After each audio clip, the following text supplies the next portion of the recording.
Welcome to Sib Spot. Today's Reddit stories are from I Don't Work Here Lady. I always like to include a few of these with some Karens or Kevins, and some wholesome ones as well. Our first post is by FewForce5165. I lived the dream. Readers of Reddit. Not sure if it fits here or in petty revenge. I've been reading stories for a long time, and I, like many others, ponder about what I would do in that situation. Well, a few years ago, I read of a man at a landscaping store loading his truck with some product when a wild Karen grabbed him, causing him to drop and break what he was loading. Said Karen then laid into him about loading some bags of damp fertilizer or peat moss type of thing into her SUV. Rather than argue, he loaded them all into the back of her pristine SUV and proceeded to cut each one open on the bottom, royally soiling her status symbol. Last month, I was at our local, very big home improvement chain in our region of the country. There's a big indoors where you load your shopping cart, and an even bigger open and covered outside area for the bulkier, dirtier, heavier items. They have a sample of each one near the service desk where they check stock and fill out a loading form of everything you want. You pay for your carted items as well as your yard items, and they staple the loading sheet to your receipt. You then drive around the building, show the guard your sheet to get into the yard, which is what I just did. The load sheet is important as it has all of the SKUs on it for you to match with the ones on each product area, as some products are very similar looking. You can load yourself, or there are plenty of employees to help.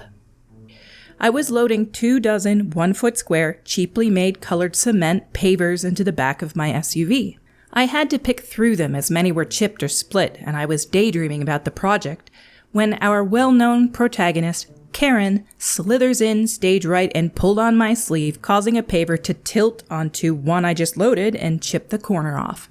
Like all the Karens prior, I was dumbfounded as she was screeching the yada yada, pay attention, respect my authority, service me now song of her people.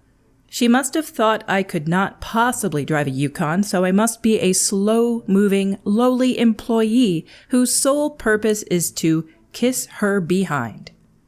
While her off-key caterwauling rose a couple of octaves, she thrust her loading slip quite forcefully into my chest, demanding I hurry up and load her precious cargo of some other style landscaping lunacy into her SUV.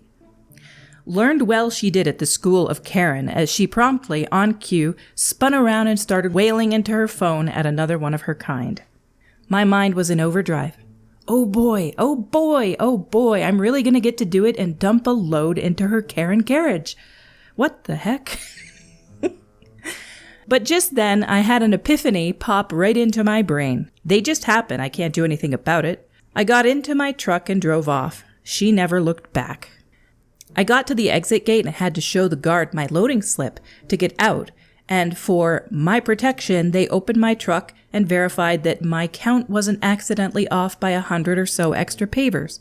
I was cleared by the keeper of the yard and drove out. With Karen's loading slip and receipt in my pocket that security cameras would show with her assaulting and battering me with as she gave it to me.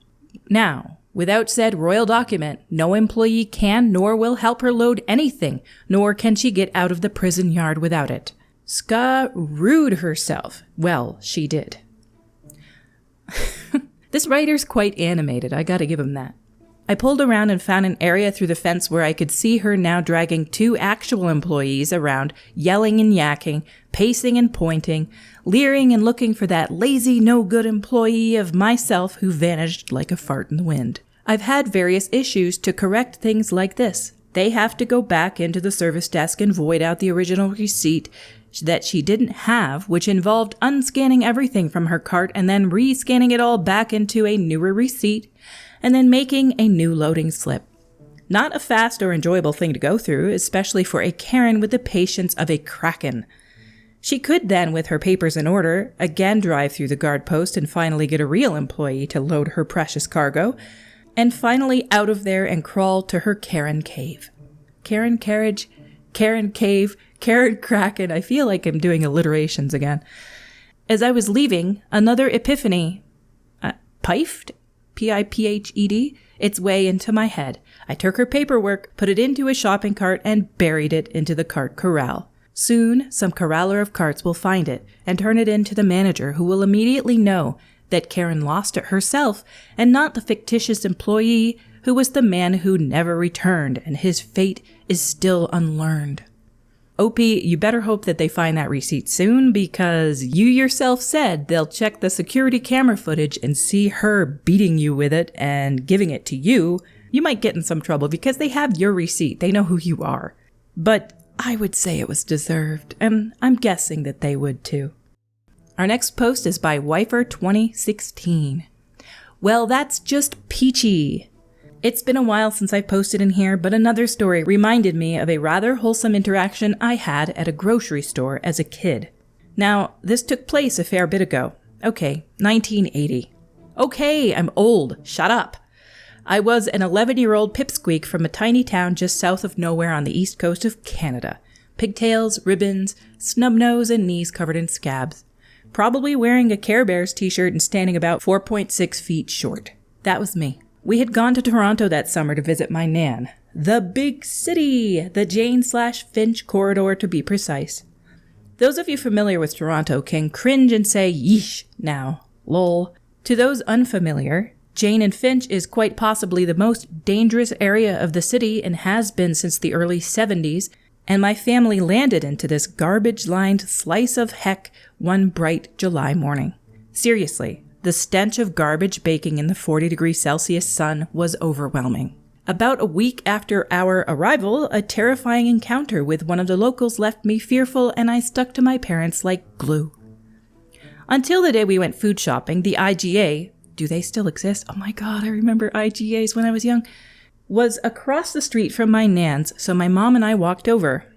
I was immediately excited at all the wonderful different races and languages being spoken all around me. I confess, small town me probably stared without any shame, lol. I held tight to the cart and started enjoying myself. My moment of bravery came at the checkout. Just ahead of us in line was a tiny, elderly Asian couple buying several baskets of delicious-looking peaches. I remember being fascinated by the language they spoke and wondering why they wanted so many peaches. I watched as they paid, then, still chattering away to each other, walked away into the mall, leaving all their peaches behind. The clerk called out, but they must not have heard as they kept walking. I looked at the peaches, then at the couple as they slowly shuffled away. I knew I could catch them if I hurried. The moment of the incident a few days later was still fresh. But they needed their peaches. I bit my lip. I looked up at my mom. I can be fast, Mommy. Mom hesitated, sighed, fast, no stopping, and right back to me. I'll be behind you. I grabbed up those bags of peaches and was off like a shot. I still remember how scared and determined I was. Dang it, they needed their peaches. I caught up to the couple a minute or so later, standing by a bench, clearly upset. I shyly tapped the man on the arm and held out the bags and smiled. Peaches! I didn't know a word of their language. Lol. Insert much excitement from them, much happy chattering coupled with many bows and strokes on my cheek. I have no idea to this day what they said, but hey, their relief and joy was plain. By then my mom had caught up to me and their chattering began again. I remember my delight at being helpful, being brave. As we left, they stopped me once more and presented me with my reward, a peach. No peach has ever tasted as sweet. I love that story. And I love peaches. They are some of the best fruit, but it's so hard to find them in season. You pretty much go to the grocery store, and when that aisle full of peaches and nectarines smells amazing is pretty much when I buy them. Our next story is by Firelord Lionheart. Getting mistaken as an employee at a clinic. This happened a few years ago, so some details might be hazy.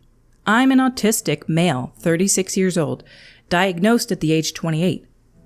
So I get clinical services at an organization that we will call the Geometrical Shape of Citrus Fruit and Common Irish Surname Counties, GSCFCISC, a facility that provides many services for neurodivergent adults, not just clinical services. The providers don't wear any uniforms or name tags, so clients and patients are sometimes indistinguishable from employees. I'm known as the guy who spends more time in the reception area waiting to be picked up by the medical transportation cab than I do getting treated.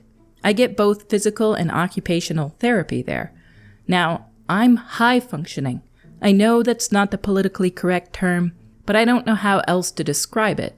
So back in 2019, I just finished my PT session and was waiting to get picked up to go home.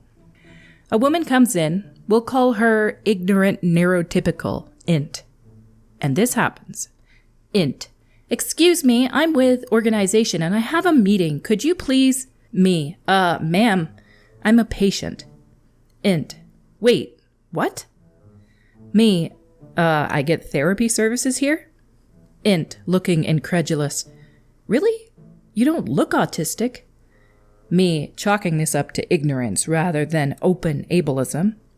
What are we supposed to look like? INT.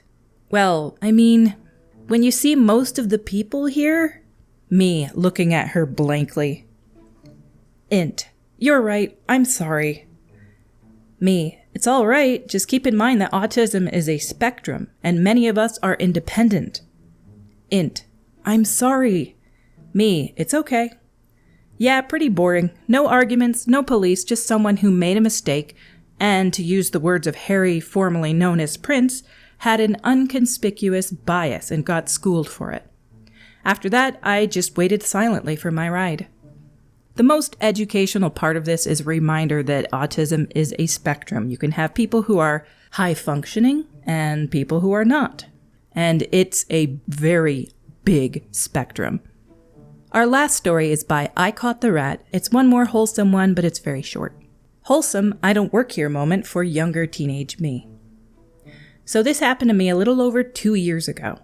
Also, ignore formatting/spelling errors. I am on mobile. They say it's a kind of long read, but it's definitely short. I was at Walmart. It was during the holidays. I was just in the food aisles browsing, and an older lady came up to me with her cart and asked me if I knew where the vanilla extract was. I was a bit confused at first because I didn't work there and I was like 14, so I don't know if she thought that or something, but I basically knew where most of the food is, and I baked a lot, so I just closed my eyes really quick and did a pointing motion. It's a couple aisles down. It will be on your left, located toward the middle of the shelf. And off she goes to find it. This person must have a photographic memory. Geez. I can't close my eyes and picture it, but I think my brother can. We run into each other a few minutes later, and I ask if she found it, and she said, no. And I probably frowned a bit, so I was like, oh. I turned and went to look for it myself, because I was determined to find that vanilla extract for her. I found it very quickly and went to try to find where she went. I found her a few aisles down and I waved at her as I was getting closer and said, hey, I found it. Will this work? And she said, oh, yes, perfect. Thank you. And I smiled and left. I know it's just vanilla extract, but helping the lady and going the extra mile was worth it. And even though I didn't work there, it doesn't hurt to be kind. I'm all for this. If they're kind, I'll be kind. But if somebody's rude, I probably wouldn't help them, and that happens all the time in this subreddit. Our stories for today have come to a close. If you enjoy this content, please give a like or subscribe or leave a comment below. Each of these things helps me reach more people through the YouTube algorithm. Until we meet again, have a wholesome day.